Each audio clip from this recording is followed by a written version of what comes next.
The presence of evil, pain, and suffering in our world is the most persistent argument raised against the belief in God. Bye. Usually it goes something like this.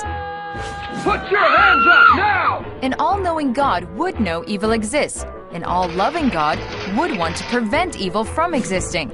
An all-powerful God could prevent evil from existing. Come here, but here. evil does exist. Now, given that the fourth proposition would appear to be undeniable, it can be inferred that one of the other three must be false, and thus there cannot be an all-knowing, all-loving, and all-powerful God. Checkmate. Or at least some people think that.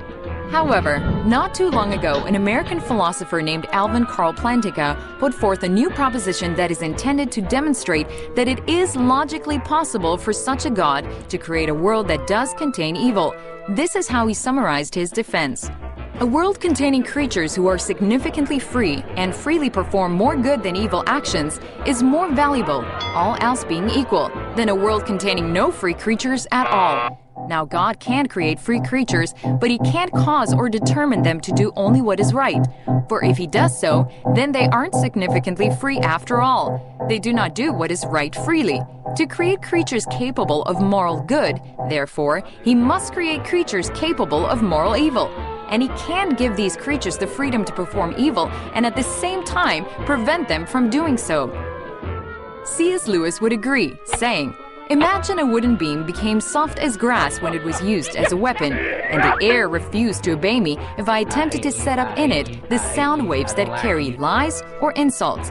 But such a world would be one in which wrong actions were impossible, and in which, therefore, freedom of the will would be void. If the principle were carried out to its logical conclusion, evil thoughts would be impossible, for the cerebral matter which we use in thinking would refuse its task when we attempted to frame them."